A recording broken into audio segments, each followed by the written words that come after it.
Welcome to சுடுதண்ணி. இன்னைக்கு நம்ம வீடியோவில் குக் வித் கோமாலியில் ரோஷினி பண்ண ஒரு ஸ்வீட் ரெசிபியை தான் பார்க்க போகிறோம். கேரட் மால்புவா எப்படி பண்ணுறதுன்னு பார்க்கலாம்.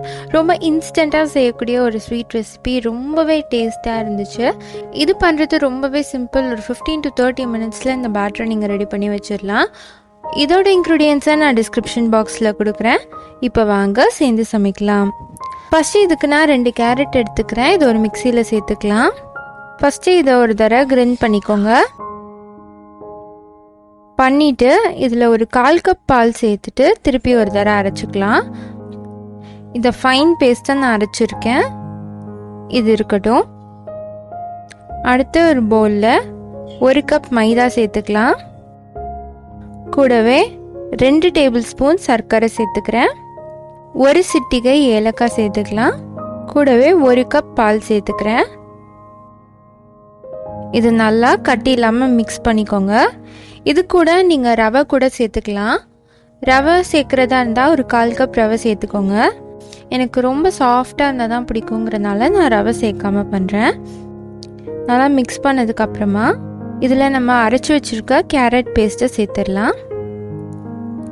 எல்லாத்தையும் சேர்த்துட்டு கூடவே கொஞ்சமாக ஃபுட் கலர் சேர்த்துக்கிறேன். இது ஆப்ஷனல் தான், வேணும்னா நீங்கள் சேர்த்துக்கலாம்.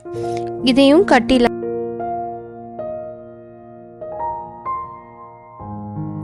பார்த்தீங்கன்னா இந்த கன்சிஸ்டன்சியில் இருக்கணும். கொஞ்சம் திக்காக ஃப்ளோயிங் கன்சிஸ்டன்சியில் இருக்கணும். இதை ஃபஸ்ட்டு ரெடி பண்ணி வச்சுக்கலாம். இதை 15 மினிட்ஸ் அப்படியே வச்சிடலாம். இந்த டைம்லேயே நம்ம சுகர் சிரப் பண்ணி வச்சிடலாம்.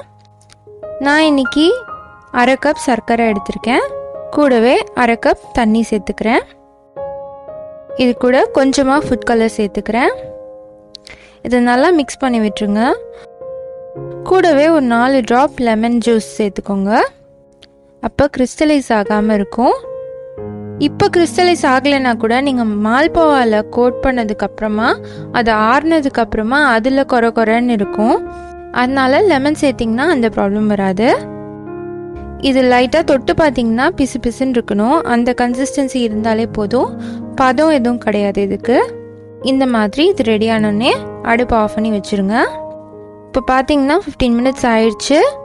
நம்ம மால்புவா ரெடி பண்ணிடலாம். இந்த பேட்டரை ஒரு குழிக்கரண்டியில் எடுத்து டைரெக்டாக எண்ணெயில் ஊற்றிடுங்க. விட்டு விட்டு ஊற்றாமல் ஒரே மாதிரி ஈவனாக ஊற்றிக்கோங்க. அப்போ உங்களுக்கு அழகான ரவுண்ட் ஷேப் எல்லா மால்புவாவும் ஈவனாக கிடைக்கும். இதை ஊற்றினோடனே மேலே அப்படியே மிதந்து வரும். அப்படின்னா உங்களுக்கு கன்சிஸ்டன்சி நல்லா இருக்குன்னு அர்த்தம்.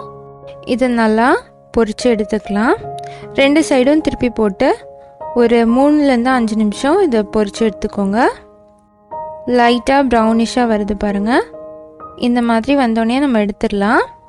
இதை எடுக்கும் போது எண்ணெய் இருக்கும். அதனால் 2 கரண்டியால் இந்த மாதிரி அமுத்தி விட்டு எண்ணெயெல்லாம் கொஞ்சம் சொட்ட விட்டதுக்கப்புறமா எடுத்துக்கோங்க. பார்த்திங்கன்னா இது சூப்பராக ரெடியாக இருக்குது. அடுத்து டைரெக்டாக நம்ம சுகர் சிரப்பில் போட்டுடலாம். இதில் போட்டு நல்லா எல்லா சைடும் நல்லா கோட் பண்ணிக்கோங்க. சூடாக இருக்கும் போதே போட்டுறதுனால நல்லா இது அப்சர்வ் ஆகிக்கும். உள்ளேயும் நல்லா ஜூஸியாக இருக்கும் உங்களுக்கு. இதை ஒரு 30 செகண்ட் நீங்கள் சுகர் சிரப்பில் போட்டு எடுத்திங்கன்னா போதும். உடனே நம்ம எடுத்துடலாம். இப்போ பார்த்திங்கன்னா இது சூப்பராக ரெடி ஆகிடுச்சு. இந்த மாதிரி ரெடி பண்ணிக்கோங்க. நம்மளோட கேரட் மால்புவா சூப்பராக ரெடி ஆகிடுச்சு. பார்த்தாலே சாப்பிட்ணுன்னு தோன்ற அளவுக்கு ஒரு இன்ஸ்டண்ட்டான ஸ்வீட் ரெசிபி. ரொம்பவே அருமையாக இருந்துச்சு. இது ஒரு சூப்பரான ரெசிபின்னு தான் நான் சொல்லுவேன். கண்டிப்பாக நீங்களும் வீட்டில் ட்ரை பண்ணி பாருங்கள். ரொம்பவே குயிக்காக செஞ்சிடலாம். இந்த வீடியோ உங்களுக்கு பிடிச்சிருந்தா லைக் பண்ணுங்கள். சுடுதண்ணி சேனலை சப்ஸ்கிரைப் பண்ணுங்கள். தேங்க்யூ.